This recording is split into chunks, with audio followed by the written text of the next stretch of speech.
Muchísimo gusto saludar por la vía telefónica a Carlos Béjar, socio de Holland Knight y especialista en comercio doméstico internacional. Carlos, ya tenía rato que no platicábamos contigo. Muchas gracias por estar con nosotros aquí en Imagen Empresarial. Gracias a ti, Juan Carlos. Buenos días. Muy buenos días. Oye, pues mira, ya di yo un poco de entrada en el bloque pasado acerca de lo que está sucediendo en cuestiones comerciales. ¿Cuáles son los puntos sobre las is de estas paneles que se están pidiendo? Primero fue Estados Unidos, ahora se suma Canadá. ¿Qué es lo que podemos esperar en los siguientes meses, Carlos? Pues mira, lo que sigue en términos de procedimiento, pues son la reunión entre México y sus contrapartes para llevar a cabo las consultas formales del procedimiento, que pues es una etapa, como ya lo dijo la Secretaría de Economía, no contenciosa, pero sí es la puerta de entrada para una disputa formal ante un tribunal internacional. A la par de esto, yo creo que lo que sí podríamos esperar es que, y me imagino ya está ocurriendo, pues es la presión que estas consultas ejercen también para otros gobiernos con los que México también tiene compromisos en materia energética, sobre todo pues el TPP, el Tratado de Asociación Transpacífico, el CPTPP, tiene disposiciones similares y de hecho son las disposiciones a las que el TEMEC refiere para, o que incorpora el TEMEC como referencia en temas energéticos. Entonces es probable que pues estos gobiernos también se vean de alguna forma como se vio Canadá apurada tal vez a participar o a iniciar acciones contra México. Y también pudiéramos llegar a esperar, pero pues ahí sí no, esperemos que no ocurra, pero pues también que algún inversionista ya con el gobierno de Estados Unidos habiendo presentado este reclamo Estado a Estado, pues que también ellos empiecen a presentar sus reclamos inversionista Estado en contra del gobierno de México, en la medida en que ya hayan sufrido daños económicos materiales por estas decisiones que ha venido tomando el gobierno de México en el sector. Esto que comentas es muy importante porque entonces podría ser que de tener solamente un proceso o tener un caso directo con Estados Unidos, pues entonces tendríamos varios frentes, ¿no? Se abren varios frentes de batalla. Y hacia allá va mi pregunta siguiente. Ahora que Canadá se suma a estos reclamos, ¿puede ser un proceso en conjunto con las dos naciones o va a ser algo completamente distinto? Porque ha habido ocasiones en las cuales las dos naciones se juntan y generan un reclamo. Aquí fueron dos por separado. ¿Cómo crees que evoluciona este caso? Mira, se pueden consolidar al final, pues yo creo que los reclamos, en tanto sean los mismos o sobre los mismos temas, se pueden consolidar en uno solo. Hace poco, pues México presentó un reclamo contra Estados Unidos por los temas de acceso a mercados en reglas de origen en el sector automotriz más bien, y Canadá se sumó inmediatamente después de México. Entonces, esos casos se están llevando de manera similar a cómo se llevarían estos. Ahora, me gustaría comentarte que pues esta no es la primera vez que algo así ocurre en términos de la situación de que empiece un caso y luego vengan otros. Recordarás en los casos de México en la fructosa, cuando México adoptó un impuesto de IEPS para proteger a la industria nacional del azúcar frente a la producción de fructosa. México fue sometido a los procedimientos de solución de controversias de la OMC porque el Telecan no funcionaba, no tenía este mecanismo de solución de controversias con listas de panelistas que permitieran instalar paneles. Entonces nos llevaron a la OMC y también se iniciaron procedimientos de inversión. Tres empresas estadounidenses, tres inversionistas estadounidenses en México nos demandaron. Incluso esos procedimientos de inversión se suspendieron en tanto se tenía el resultado de la OMC, se perdió en la OMC y se perdieron tres casos y se tuvieron que indemnizar a los inversionistas estadounidenses que operaban en México produciendo fructosa. Entonces no es algo nuevo en términos de, digamos, de disputas comerciales.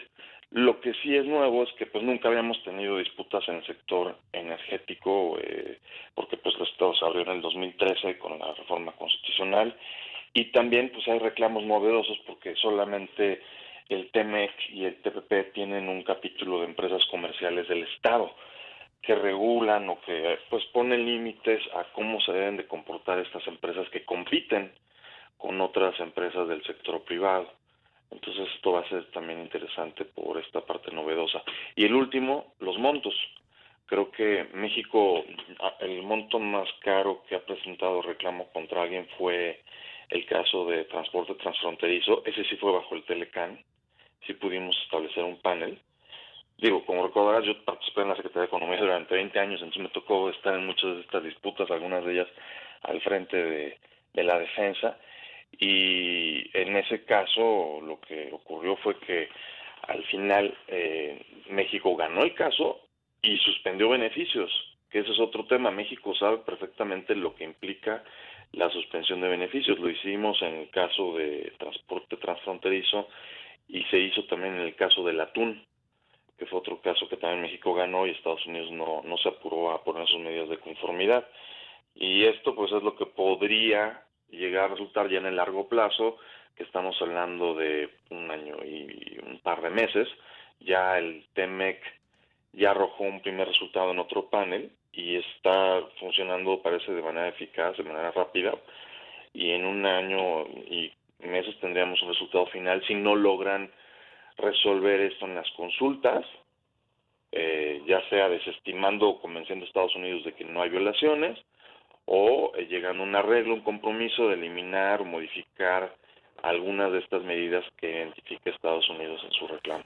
Justo esa era mi siguiente pregunta. ¿Cuáles pueden ser las posibles resoluciones? Ahorita comentas que puede haber algo rápido en lo cual se convence a Estados Unidos de que no hay violaciones y por la otra parte, pues, o se logra algún acuerdo de que México va a modificar algunas cuestiones. Pero, ¿cuáles son las posibles soluciones de esto? Ayer Ildefonso Guajardo hacía comentarios. Él fue el pues, exsecretario de Economía, estuvo al frente de la negociación de este TEMEC, nada más y nada menos. Él decía que puede acabar con la imposición de aranceles. ¿Ves que esto sí se pueda, sí están en el horizonte de la solución de este conflicto, aranceles en contra de nuestro país? ¿Y cómo podría afectar esto a la industria? Pues sí, podría terminar allá, si no, como ya dije, si no se resuelve en la etapa consultiva, pues se tendrá que instalar un panel y en año y medio o menos, ¿no?, tendríamos probablemente ya un resultado definitivo. Ahí hay otra oportunidad de volver a resolver el asunto. Tampoco significa que inmediatamente nos pondrían los aranceles. Habría que ver si México está en la disposición de pues cumplir con lo que el panel haya resuelto, es decir, poner seguramente medidas de conformidad si es que nos fue adverso el resultado. A lo mejor se ganan algunas, a lo mejor se pierden otras de los reclamos. Decir ahorita cuál va a ser el resultado es difícil, aunque pues la verdad es que en la medida en que haya discriminación, pues esos casos son difíciles de ganarse, pero pues todo está, la verdad, en manos, ahorita estaría en manos de un tribunal. Ya sería muy aventurado decir quién va a ganar y quién va a perder. Y sí, pues yo creo que la industria debe estar preocupada porque, pues te decía, esta experiencia previa de México de suspender beneficios, pues lo pueden hacer como lo hizo México, tratando de causar, pues, ocasionar los incentivos adecuados para que estas medidas se eliminen. ¿A qué me refiero con eso? Pues imagínate que dice el panel, supongamos, ¿no?, hipotéticamente, que México es culpable y que la afectación comercial, estamos hablando de, creo que Estados Unidos había dicho 10,000 millones de dólares. Bueno, pues entonces nos van a suspender beneficios, es decir, incrementar aranceles equivalentes al valor de 10,000 millones de dólares. ¿Quién los va a pagar? Pues las industrias que Estados Unidos considere son las que deben de estar sujetas a los aranceles, porque es donde más conviene para resolver la disputa o para balancear esta situación. Y le pega, no sé, no quiero decir nombres porque ahí sí, como dice el presidente, un poco, uy, qué miedo, ¿no? No quiero generar temor en ningún sector, pero pues ellos saben quiénes son los sectores que en Estados Unidos están pidiendo protección y a lo mejor pues serían las primeras víctimas, ¿no? Y luego que se aplique un arancel carrusel, ¿no? Que después empiecen a decir ahora otras, para generar en México esas quejas de los sectores exportadores al gobierno de México diciéndole, pues yo me estoy viendo afectado y mis exportaciones están viendo afectadas, y pues todo porque tú mantienes medidas que no cumplen con el tratado. Pues Carlos Béjar, socio de Holland Knight, especialista en comercio doméstico e internacional, te agradezco que hayas hablado con nosotros.